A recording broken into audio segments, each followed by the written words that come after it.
Hi there folks, you are watching the Black Powder Shooter 44 channel. Today I am out here with the Pieta 1851 Navy and the Uberti 1862 Pocket Navy 36 caliber revolvers, and we're going to go head to head with these two replicas and compare velocity and penetration with these two guns, see how they fare, okay? You could call it a versus video, you could call it a comparison, because 1851 Navy has some advantages over the smaller 1862 Navy.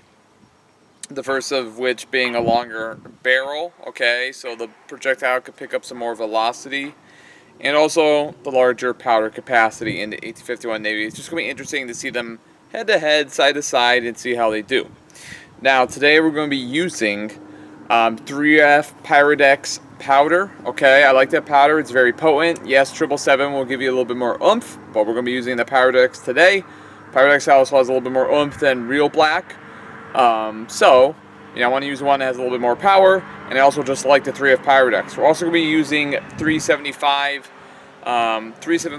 inch diameter round balls for our test. Most of us use round balls when we shoot our revolvers. Not all of us. Some use conicals of various makes and models, and those will probably increase the performance for sure in terms of penetration, on that front.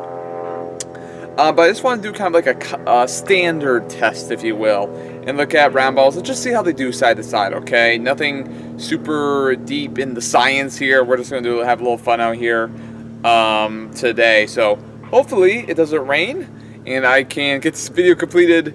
I'm going to be loading both of these revolvers off the gun. I'm going to be using a brass rod to seat the projectiles home to make sure we get the best compression on the powder as possible. From there, okay? So let's get to it. So I have my loading stand bolted down to this workbench here, this work table. I got the 1862 Pocket Navy cylinder here, and I tried to load each chamber of 25 grains of powder. That way we could do 25 grains in both guns. That would get a little bit more of some accurate results, right? But the powder was overflowing the chamber. And it just was not enough. Now, 22 grains of powder is what I can do here, and as you can see, we're very close to the chamber mouth, but it is fitting, so that allows us to use that much powder in this cylinder, okay? And I'm seating each of the projectiles home with this brass rod that came with one of my other guns, and the mallet. That way we get good compression on each brown ball onto the powder. So I'm going to load up both cylinders with 22 grains of 3F and then a 375 round ball. Then we're going to assess the velocity. Okay, we got the 1851 Navy loaded up, each chamber with 22 grains of 3F, just like we did in the Pocket Navy and 375 round ball. Of course, there's a little bit more room here, but again, we want to keep things as constant and stable as possible here for our test. So let's get these capped up and assess the velocity of the two guns. Okay, we're all set to go, and it has started to rain. Just my luck. Hopefully it just stays at sprinkles and stops. We're going to go with the 1862 Pocket Navy first, see what happens.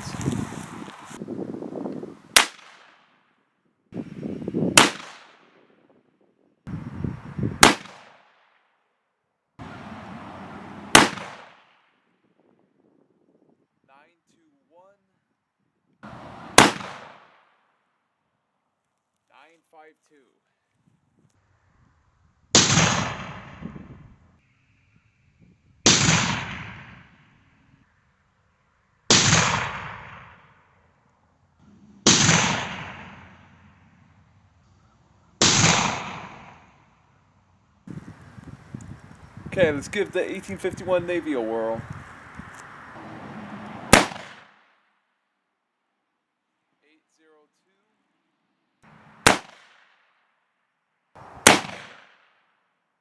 Seven, 7-2.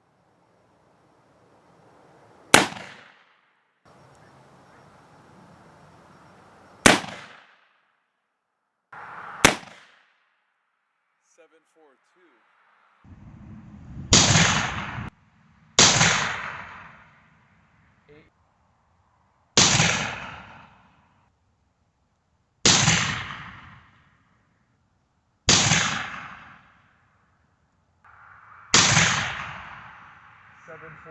Okay, so I want to be as straight up as possible with you all. I got both guns loaded up again. We're going to put them over the chronograph again. Now the Pocket Navy, when I shot it over the chrono, it had a lot of punch. Now when I shot the 1851 Navy, it felt a little anemic. And I was thinking, the powder flask I had the powder in, I had topped off. So, some of the 3F Pyrex that was in there before may have been a little bit older towards the bottom of the flask. That may have been affecting results. So what I did this time was I opened a brand new pack of Pyrex 3F and loaded up both guns with that. And we're going to see how that does, okay? So this is going to be a very accurate comparison here of these two cylinder fulls. So let's do it. 942. Okay, we got the 1862 Pocket Navy for round 2.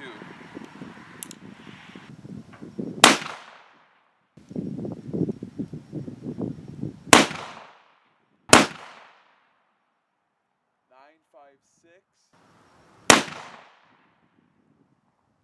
964.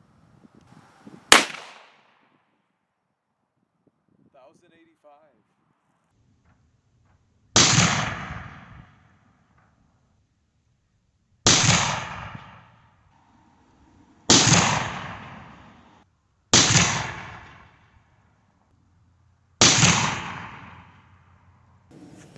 Okay, I got the 1862 Pocket Navy on half cock. We got it loaded up with 375-inch diameter round ball, 22 grains of powder. And now it's time for the moment of truth, the penetration test. And today we're going to be using 5 1-gallon jugs. And I've got a 1-inch board backing it, those jugs. The way things have been going today, who knows, right? So I'm going to go 5 yards away and we're going to see what happens.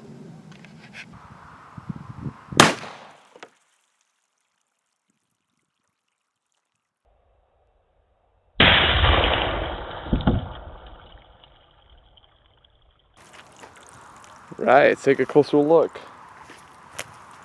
It was not in the 4th jug. It did exit, but I believe at that point it didn't have the velocity to go through this final jug, or the power I should say, because there was a little rip in the plastic, but the projectile, is not in there. There's no hole in this jug. So we went to a clean 4, and it looks like it glanced off the final jug. So let's see how the 1851 Navy fares. Okay, it's the 1851 Navy's turn. This time I got 6 jugs here, and we're going to see what happens. Okay, same load, 22 grains of 3F Pyrex, 375 round ball. Let's see what happens.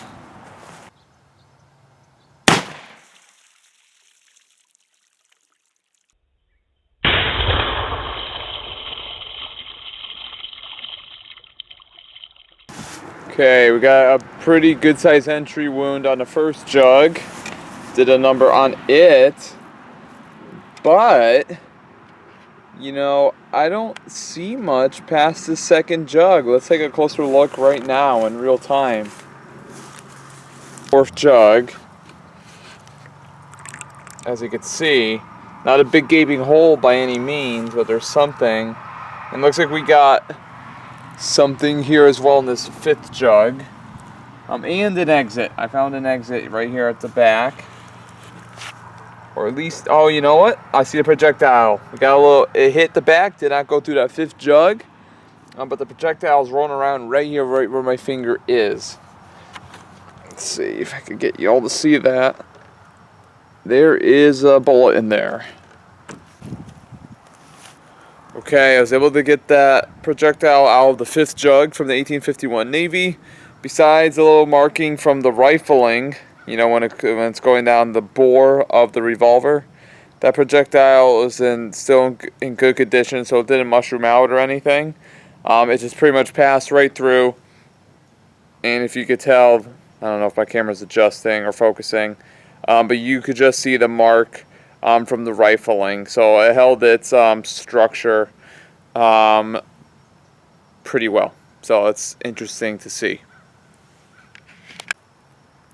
Okay, that's going to wrap things up for our testing with the 1862 Pocket Navy and the 1851 Navy. I have the projectile from the 1851 Navy that we were able to find here in my hand. Like I said, it's holding its initial structure, or its original structure. We just see some marking in the rifling from when it went down the bore. So we went through officially 5 jugs with the 1851 and 4 with the 1862 Pocket Navy.